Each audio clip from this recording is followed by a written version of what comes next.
Okay, let's try something. For just a minute, forget everything you know about kings and empires and even countries. What if the real story of humanity, what if it isn't about nations or political ideologies at all? What if it's actually about a handful of huge, competing cultures? Well, today, we're going to dive right into that idea, the concept of civilizations, and what it could mean for all of us. So, let me start by asking you a question, a really big one. Who are we? I mean, when you think about it, is we your family, your city, maybe your country? I want you to think about the biggest possible group you feel like you belong to, the broadest level of cultural identity where you just feel at home. Got it? Okay, hang on to that thought. You know, what's so fascinating is how much our thinking on this has totally flipped. For centuries, especially in the West, there was this idea of civilization with a capital C. It was like a single ladder, right? And you guessed it, they saw themselves at the very top, with everyone else kind of climbing up to get there. But that's not how we see things anymore. Today, it's all about multiple, coexisting civilizations, plural. And believe me, this isn't just a word game. It's a massive shift in how we view the entire globe, from one single standard to many different ones. All right, so if we're living in this world with all these different civilizations, then what actually makes one? What are the real building blocks? What's the DNA that creates that big we were just talking about? Okay, here's the core definition we're working with. A civilization is pretty much the highest cultural group you can be a part of. It's the broadest possible level of identity that makes you different from other groups. I mean, right up to the point where we're all just human. So yeah, it's way bigger than your nationality, and it's definitely bigger than your ethnic group. So, what's the glue that holds these massive groups together? Well, it's a mix of things you'd expect. Shared language, a common history, customs, stuff like that. But, and this is a big but, the source material argues that the most powerful glue of all, it's often religion. Think about it. The world's great faiths have been the absolute bedrock of these civilizations for thousands of years, shaping values and how people see the world in a way that almost nothing else can. And this right here, it just illustrates the point perfectly. This idea is not new at all. I mean, we're talking ancient times. When the Athenians were trying to explain what made them all Greek, this is exactly what they pointed to. They talked about having the same blood, the same language, common temples for their gods, and similar customs. These are the fundamental ties that have been binding people together for, well, forever. So, let's circle back to that question I asked at the very beginning. That biggest we that you feel like you belong to? Yeah, that's your civilization. It's like the ultimate cultural family. It's the group that really defines us versus them when you zoom all the way out to a global scale. Okay, so we've got a definition down. Now for the fun part. Let's actually put this on a map. Who are the major players, the big civilizations shaping our world right now? First up, we've got the Cynic civilization. This one is ancient, centered on China, and it's been profoundly shaped by Confucianism. And its influence? It stretches way beyond China's borders. We're talking Chinese communities all over the world. Plus, you can see its deep connections in the cultures of places like Vietnam and Korea. Next up is Japan. Now you might think, isn't that connected to the Cynic world? And yeah, it shares some really ancient roots. But over the last couple of thousand years, Japan has evolved into something completely distinct, a unique civilization all its own.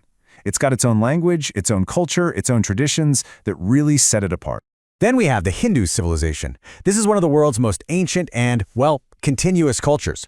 For literally thousands of years, the Indian subcontinent has been defined by the super deep cultural and spiritual traditions of Hinduism.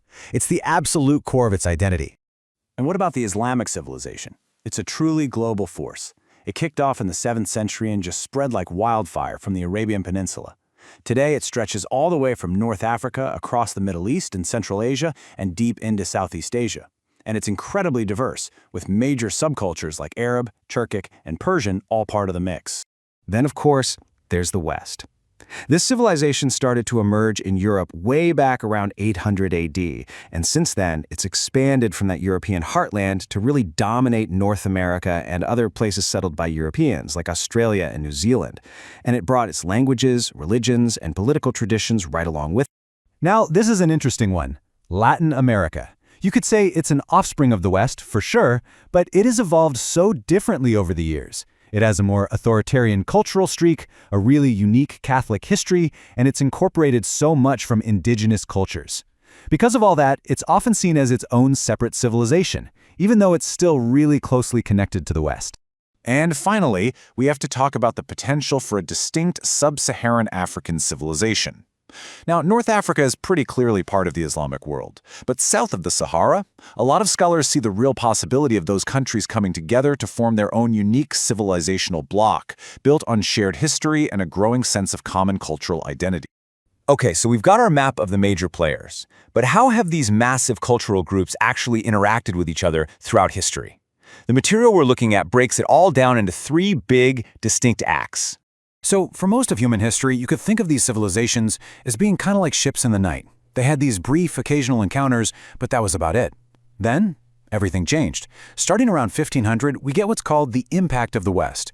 It was this 400-year wave of Western dominance that totally reshaped the globe. And now? Well, now we're in a completely new era. It's all about constant, super intense, and really complex interactions between all the major players on the board. I really want to zoom in on that second phase, the impact, because honestly, it changed everything. For over 400 years, the entire story of how civilizations related to each other was basically the story of the West expanding and, well, dominating other societies. I mean, just look at these numbers. It is absolutely staggering. In the year 1800, Western powers controlled about a third of the Earth's land. A little over a century later, by 1914, that number had just skyrocketed to 84%. 84%! That is a level of global dominance that had literally never been seen before. So, how on earth did this happen? This quote really gets straight to the point. It argues that the West won the world, not because its ideas or its values or its religion were superior, but because of its superiority in applying organized violence. The source makes a really sharp point here. It says, that's a fact Westerners often forget, but non-Westerners, they never do. And that brings us right up to today. Because that era of Western dominance, it's over. We are now living in a brand new world. A world that's multipolar and, you guessed it, multi-civilizational. So, let's take a look at what that actually means. Check this out. This is so fascinating. This shows how our language literally changed right as the Cold War was ending. The old ideological term, the free world, just kind of fell off a cliff. And what replaced it? The civilizational term, the West. And this is not just about words. It's a huge sign that we started to think about the world more in terms of culture and less in terms of pure politics. And that really brings us to the new reality. That huge clash of ideologies from the Cold War, capitalism versus communism, that's been replaced. Now the main event is the interaction between civilizations, culture, and religion. Those are the new fault lines in global politics. They're the main things that are going to bring people together or push them apart. Which of course leaves us with one last massive question for our time.